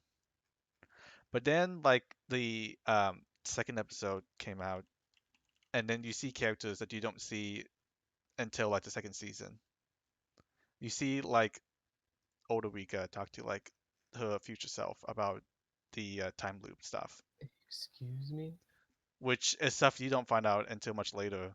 And I think you're supposed to have prior knowledge of the series before going into it. It's almost making me want to rewatch the original just to prepare myself for this. They, Hey, s- do you want to come back to? Do you want to do a rewatch? I have the entire CD collection. but it's I don't know what to make of it. It's really perplexing, and I think it's not gonna be until the series finishes that I can actually say what I think about it. But yeah, Yeah, the Tony Kakaku Kawaii this week was very cute. I love the references that they do. Like, Question: Like, how is it in terms of the art style compared to, like, say, Hayate? Oh. I would say it's very reminiscent, especially with how hmm they do reference a lot of other things. Like in this week's episode, for example, wake up, make food. Ah, didn't expect a shokugeki. It's like reference. Okay. Actually, I didn't realize how much how much similarity it was between Hayate and this. Oh Yeah, no, yeah, they're by the same artist. That's of manga author. That's why. yeah, I I'm that's just why really I'm enjoy the excited manga, for it. and it's fantastic. In fact, that Shokugeki thing's actually in the manga itself as well, so that's why. I'm hoping for it to get a lot farther in this, so that the references that it makes to Hayate itself will show. It takes a while. Yeah, it takes a while to get to that though. I know, but I can hope, and I Yeah, don't no, know you how can to help. feel. You can help. Do you know if it's a one core or two core show? No idea. Unconfirmed. Okay. Um, I was kind of not expecting the like perverted jokes in here. I was expecting more of like a wholesome romance comedy. That took For me a the little bit most part, by it's surprise. wholesome. It's just really her. Yeah, It's just really her. but I wasn't expecting it. That's Yeah, you have NASA who's like, oh my god, hand holding. This is not good. I'm And excited then to you have see her find out. her who blushes a ton, and it's great. God, the scene at the very end of this week's episode was so cute. Hmm. Her blushing. Yeah, so this has definitely really good blushes and good potential for the rest of the season. Hmm. Probably the romance of the season if you guys want a romance. But Kami-sama looks like. Oh yeah, there's also the Adachi. Yeah, that's But I remember talking to John about this. He said it was basically a run-on sentence. the Just show, yeah, with the pacing of everything. Because uh, it goes by fast with what is happening. Like there's no real build-up of both girls. It just shoots you right in. I can see that, but I have to like they haven't done anything yet though is the thing. Like they haven't like romantically, I don't think they've gone anywhere. I think they're still very much like on a Yeah, but friend I level. would have wanted, or at least expected, the whole concept of romance to appear later down the line, not just immediately, But it like in this. hasn't. I don't think it really has yet. Like they hold hands, but like, come on, you can hold hands unromantically. Yeah, but with Adachi having the whole dream and thoughts and everything already, it feels a little soon. I Yuri is always a very I don't know. Like you can have like a citrus type of Yuri, or you could have like a bloom into you Yuri. Like the It's spectrum so of very where they can dreamy. take a show, especially since I haven't read the source material for this. I don't know what the source material is. As a light novel, uh, Yeah, it's hard to say. it's hard to say, but it does. It looks pretty, and it is interesting. The spaceman, That where I don't does that come understand. in? I I, feel like this season has a lot of like wild elements thrown into it. Like the spaceman in this one, and then in Kami-sama we have like literally everything involving the little girl, Odin. I just don't know what to make of these shows yeah, this season. that whole spaceman thing is just confused. I don't understand like why. Yeah. Like I feel like the pacing's gonna not stay that speed at this rate.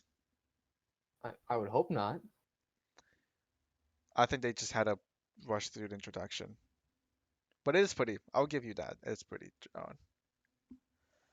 Anyways, John just likes likes Adachi because she looks like Inaba. probably. Anything else you're watching, Kota? Well, I tried that gymnastics one. I haven't seen the gymnastic one, I but actually enjoyed it like quite a bit. What the first episode wasn't as I would expect it to be. It was Question: which one's the gymnastics one? the Taiso Taiso. Samurai. It's What? by Can Mappa. I see it real quick? Like just in It's on this the thing? screen. It's on stream. Uh, yeah, I'm trying to see it on terms of like what does it look like. I have to. It's on the Twitch page. Okay, so it's not the manga that I was thinking of. Okay.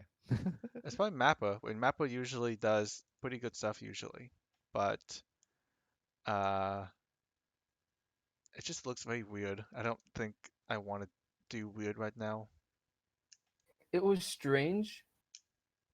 I will give it that. There was like this weird giant bird that they have as a pet, but that's really the most confusing it got. So, But it definitely wanna is trying to push more of you wanna a explain it comedic a route. bit and try to sell it? So it's about the gymnast who was known as a samurai for because of his hairstyle. He won some I believe, Olympic medals. But as he's grown older, gone less and less capable of doing what he does for a living, which is gymnastics. But he still keeps pushing on, and he doesn't want to retire and just support his only daughter. But then he takes her to a tourist spot and sees basically a ninja, and that was kind of strange. I'll He give sees a it that. ninja. Yeah, so it was like the ninja tourist spot, Oh, okay. and he that ninja ends up following him home, introduces him to uh ki- uh man, what are those called? Acupuncturists, and the main character is getting better and is going to go back to do what he does normally and see if he can once again relive his glory in Hmm. gymnastics, despite the push of everyone else of wanting him to retire. So definitely needed the first two episodes to get where it's going to go in the future and set the tone. So I feel like the first episode was heavily backstory reliant, and but the second episode was, this is the current setting, this is how we're going to move forward. All right. So even if it's not too interesting, definitely give it until the third episode, because you will need the first two first. It's the 3 episode rule. All right, we are running a little low on time. It's technically 9. So, anything from this week episodes that stood out to you, or shows from this season that you recommend? Coda. I don't know about recommend, but I don't know anyone else that's watching the Senyoku no Sigdrifa one, which is The another one Siegfried? that has someone named Odin in it. I kid you not. The Siegfried one? Yeah, I don't know if it's The Siegfried. Siegfried, yeah, yeah. Yeah, it's that one. It's basically if Strike Witches, Kotobuki, and Kantai Collection mixed into one. So if that's something that is interesting or interests you, then give it a try. Otherwise, I don't know if you'll like it too much, but it's something those are all series that I've watched and enjoyed, so it's almost a guilty pleasure at this point. But just showing it out there.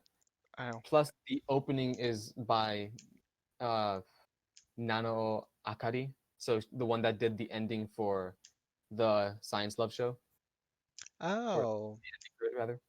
So I so considering that the production quality was good, so she did the opening, but it was also made by another pretty famous Vocaloid producer, so Nayuta Seijin P, who did all of those songs about aliens and galaxy related stuff. uh So I definitely think it's an interesting attempt at having airplane battles. like, does it do anything new, or is it just meshing all these niches together? It's pretty just uh meshing all of those three shows together. It didn't really have anything unique or special characteristics to go off of. Gotcha.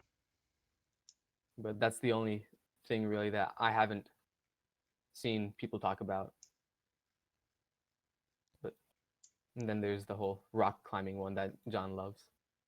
Is it just, is it like the Ghost Workout anime, but with wall climbing? It was not actually.